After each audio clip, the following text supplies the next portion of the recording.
Si tu ne peux pas porter ton propre plateau, tu devrais peut-être rester à la maison, grand-mère. C'est ce qu'un homme a lancé alors que la vieille femme luttait pour garder en équilibre son café et ses œufs. Plusieurs ont ri. Un serveur a détourné les yeux. Mais elle a continué d'avancer, lentement, en tremblant, en silence. Dans le fond du café, un homme en uniforme s'est levé. Il n'a pas crié. Il n'a pas fait de discours. Il a simplement agi. Et le silence est tombé sur tout le restaurant. Madeleine Chevrier, 81 ans, est arrivée au Café Le Moine à 9 heures tapantes, comme tous les dimanches depuis 13 ans. Ancienne infirmière militaire de l'armée française, elle avançait avec la lenteur forcée d'un dos brisé lors d'une attaque de convoi au Laos en 1971. Les médecins avaient dit qu'elle ne marcherait plus. Madeleine avait prouvé le contraire. Depuis, elle marchait chaque jour avec sa canne sculptée à la main. Elle tenait à faire les choses seule, même si cela lui coûtait. Elle appelait cela de la discipline. D'autres y voyaient une forme de fierté. Elle y voyait de l'intégrité. Elle ne supportait pas qu'on la traite comme une relique fragile. Pas même ses voisins ne savaient qu'elle avait été décorée 3 fois pour bravoure. Pas même ses petites filles ne savaient ce qu'elle avait vu, ce qu'elle avait dû faire dans des jungles trop humides et des hôpitaux de fortune où le cri d'un soldat blessé résonnait plus fort que le tonnerre. La douleur ne l'effrayait plus depuis longtemps. Ce qui l'effrayait, c'était l'indifférence, la banalité du mépris. Ces petites humiliations du quotidien qu'on inflige aux plus faibles, comme on écrase une feuille morte sous une semelle. Ce matin-là, comme toujours, elle avait salué Léa, l'hôtesse, qui connaissait son ordre par cœur. Un petit noir, 2 œufs tournés, pain complet sans beurre. « Bonjour, Madame Chevrier. Votre table est prête », avait dit Léa en souriant. Madeleine aimait prendre son plateau au comptoir libre-service malgré ses douleurs. Il lui fallait se pencher, poser sa canne contre le mur, saisir le plateau à 2 mains et se redresser lentement. Chaque pas était mesuré, précis. Chaque mouvement visait à empêcher le café de déborder. À une table du fond, 3 hommes en polo de chasse et lunettes de soleil l'observaient. Ils venaient du club nautique, en goguette après un concours de pêche. L'un d'eux, accoudé à sa chaise, ricana. « Regardez-moi ça. Il lui faut 10 minutes pour faire 3 mètres. » Les autres gloussèrent, leur bière du matin encore à moitié pleine.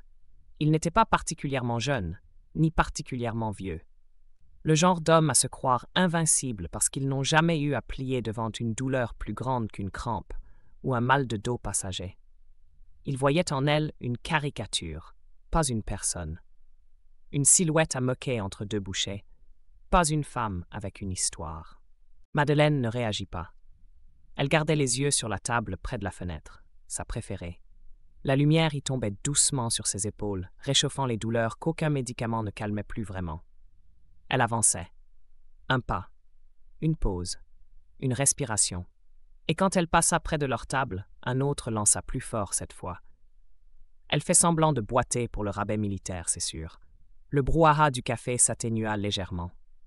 Chloé, une serveuse qui connaissait Madeleine depuis des années, s'arrêta brièvement, la cafetière suspendue dans les airs. Elle avait entendu. D'autres clients aussi. Mais personne ne parla. Personne ne bougea. Une femme âgée dans un coin serra sa tasse un peu plus fort. Un adolescent tourna les yeux vers son téléphone. Le manager du restaurant, pourtant si prompt à intervenir pour un verre cassé ou une table sale, resta derrière le comptoir, les bras croisés. Madeleine, elle, continua. Le café tremblait dans sa tasse, mais elle avançait. Arrivée à sa table, elle s'abaissa lentement pour poser son plateau. Ses mains tremblaient légèrement. Son couteau tomba par terre, tintant contre le carrelage. Elle s'arrêta un instant, le regard fixé sur l'ustensile tombé, évaluant le douloureux effort qu'il lui faudrait pour se baisser. Alors qu'elle commençait à plier les genoux, se tenant au bord de la table, le même homme ricana. « J'aiderais bien, mais je ne joue pas à la guerre en déguisement. C'est pas un carnaval ici. » Les rires reprirent, un peu plus discrets, mais cruels. Ce n'était plus de la moquerie innocente. C'était du mépris. Une façon de tester jusqu'où on pouvait aller sans qu'un regard ne se lève, sans qu'un mot ne tranche l'air. Madeleine ne réagit toujours pas. Ses lèvres restaient closes, son regard calme. Elle descendit lentement, jusqu'à poser un genou au sol, prête à ramasser son couteau, quand Chloé s'approcha enfin. Elle s'agenouilla, ramassa l'ustensile et le remplaça par un propre. « Je suis désolée, Madame Chevrier, murmura-t-elle. « Ce n'est pas votre faute, répondit Madeleine simplement, sans détourner le regard de son assiette. Dans un coin du café, un homme en uniforme bleu marine observait la scène. Son café intact, sa tartine encore dans l'assiette. Il portait les galons d'un colonel de l'armée française. Julien Barret s'appelait-il. Il avait 47 ans, 26 ans de service. Il reconnaissait les siens au premier regard. Même après tant d'années, il avait vu Madeleine entrer, avait senti quelque chose dans sa posture, cette tenue droite, malgré les douleurs, cette fierté muette. Quand le couteau était tombé, il s'était tendu. Quand les moqueries avaient fusé, il avait pris sa décision. Ce n'était pas un élan de colère, c'était une certitude, un devoir, un acte dicté par quelque chose de plus fort que l'indignation. Par l'honneur, par l'histoire que portait cette femme, une histoire qu'aucun de ces hommes ne pourrait imaginer. Il l'avait vue dans les couloirs d'un hôpital de campagne ou dans un vieux dossier jauni par les années, ou peut-être seulement dans le port altier qu'elle gardait, même cassé par le temps. L'un des hommes du fond, celui qui parlait le plus fort, remarqua enfin le regard fixe du colonel. « Qu'est-ce qu'il y a, capitaine Croissant ? Vous allez lui faire une aide d'honneur, peut-être » Il y eut quelques rires nerveux, mais certains se turent. Les plus jeunes baissèrent les yeux. L'homme s'attendait à une réponse vive, à une joute verbale, à une confrontation comme celle qu'on voit dans les films. Mais Julien Barret ne dit rien. Il se leva, calmement, sans un mot. Il ne s'adressa pas au moqueur. Il marcha lentement jusqu'à la table de Madeleine. Ses bottes faisaient à peine de bruit sur le carrelage. Son uniforme ne brillait pas. Il n'était pas là pour être vu. Mais chaque pas faisait taire un peu plus le brouhaha ambiant. Arrivé près d'elle, il se pencha, ramassa le couteau tombé au sol qu'on avait oublié, le déposa délicatement sur le bord de la table. Puis se redressa. Il ne s'assit pas. Il resta debout, derrière elle, au garde à vous, les bras le long du corps, le regard fixe, sans mot dire. Un silence profond tomba sur le café. Ce n'était qu'un homme debout, mais cela suffisait. Une serveuse arrêta de verser du lait. Le cuisinier s'immobilisa en cuisine. Léa, à l'entrée, redressa les épaules. Même ceux qui n'avaient rien vu au départ comprirent qu'un basculement venait d'avoir lieu. Tout le monde comprit. Cet homme rendait hommage, non pas par les mots, mais par le silence, par la posture, par le respect. C'était plus puissant que n'importe quel discours. Il ne protégeait pas Madeleine. Il lui rendait justice. Il lui rendait sa place. Il lui redonnait ce que les autres avaient voulu lui arracher, la dignité. Pas celle des médailles ni des discours officiels, celle du quotidien, celle qu'on nie quand on rit d'une vieille femme qui se baisse. Madeleine leva les yeux, juste un instant, et aperçut le colonel dans le reflet de la fenêtre. Elle le reconnut. Une étincelle traversa son regard. Le passé, un fragment qu'elle avait gardé pour elle, un nom qu'elle avait peut-être déjà entendu dans une base lointaine, une silhouette familière ou un regard qu'on n'oublie pas. Une reconnaissance muette passa entre eux. L'un des hommes au fond se leva à demi, mal à l'aise. « On ne savait pas », il balbutia. Le colonel tourna enfin la tête. « Vous ne vouliez pas savoir », répondit-il simplement. Puis il sortit de sa poche intérieure une photo protégée dans une pochette plastique. Il la montra. On y voyait une jeune femme en treillis, couverte de boue et de sang, tenant dans ses bras un soldat blessé. C'était Madeleine. Le cliché était ancien, mais la force qu'il dégageait était intacte. On pouvait presque entendre le chaos autour, le vrombissement des hélicoptères, les cris étouffés, la moiteur de la jungle.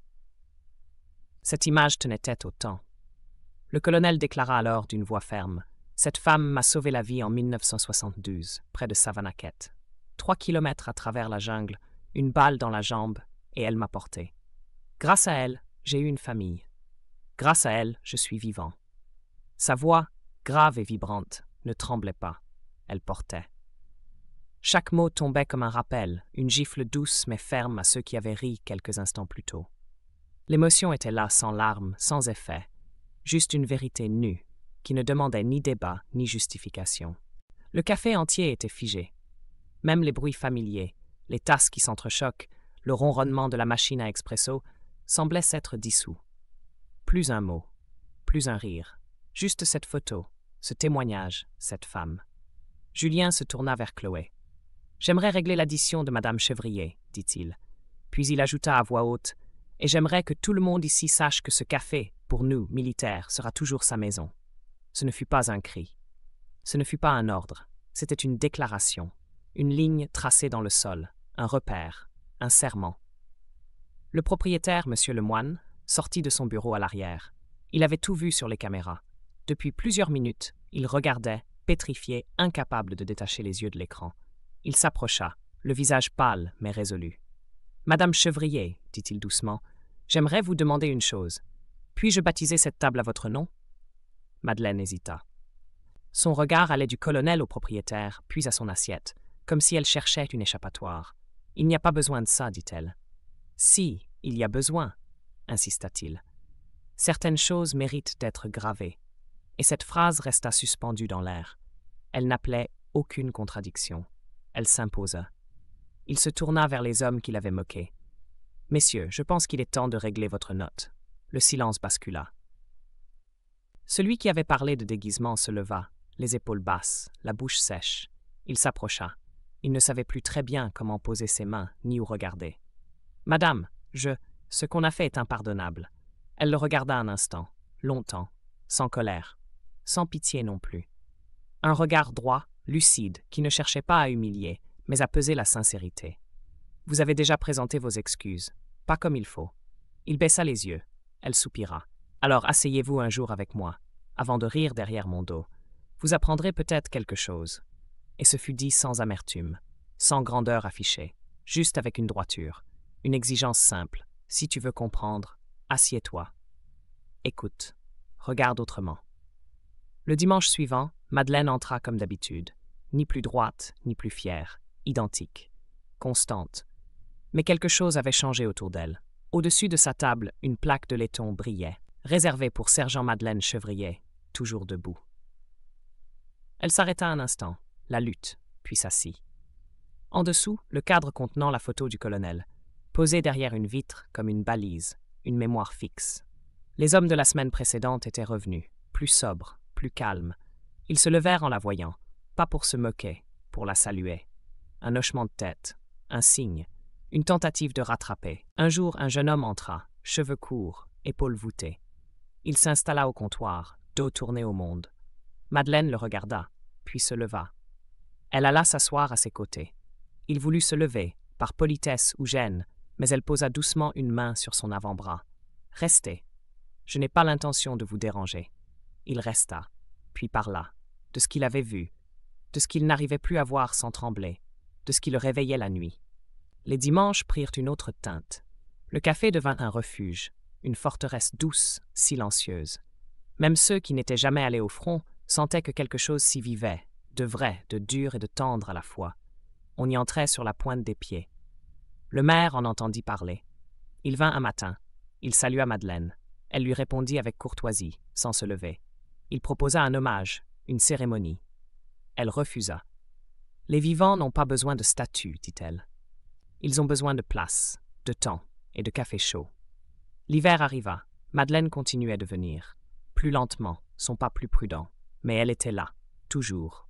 Le manteau boutonné jusqu'au col, le béret vissé sur le crâne. Les conversations baissaient d'un ton quand elle franchissait la porte. Par respect, pas par crainte. Un matin, elle ne vint pas. Les regards se croisèrent. Chloé appela. Pas de réponse. Julien, inquiet, partit la chercher. Il connaissait l'adresse. La porte était entr'ouverte. Le vent soufflait dans le couloir. Madeleine était là, dans son fauteuil, le journal sur les genoux, les yeux clos. Paisible. Le cœur avait cessé. Sans lutte, sans bruit. Il s'agenouilla, prit sa main, puis sortit. Il ne cria pas. Il marcha lentement jusqu'au café et entra seul. Il ôta son chapeau. « Elle est partie, dit-il. » Le silence fut immédiat, brutal. Chloé s'appuya contre le comptoir. Les hommes baissèrent les yeux. Un vieux colonel se leva, marcha jusqu'à sa table. Il s'assit, à sa place, en face d'une chaise vide, et resta là. Les dimanches suivants, la chaise fut toujours dressée. Une rose y reposait, une différente chaque semaine. Le cadre fut descendu, mis au centre de la table, et sur la plaque de laiton, on grava une ligne de plus. Sergent Madeleine Chevrier, toujours debout, même absente. Et longtemps après, ceux qui entraient dans ce café sentaient qu'il fallait parler doucement, respecter le silence. Parce que certaines présences restent. Parce qu'un jour, une femme avait redressé l'échine d'un village entier, sans crier, sans frapper, juste en étant là, indéracinable. Ce matin-là, un jeune homme entra, inconnu de tous. Il s'assit à la table du fond. Chloé lui apporta un café sans qu'il ait eu besoin de commander. Il regarda autour, vit la rose, lut la plaque, et demanda « C'était qui cette Madeleine ?» Et Julien, debout à côté, répondit « Celle qui nous a appris à tenir debout. » Même quand tout vacille. Et dans le reflet de la vitre, certains jurèrent l'avoir vue passer, silhouette droite, béret sur la tête, marchant comme si l'histoire elle-même lui cédait le trottoir.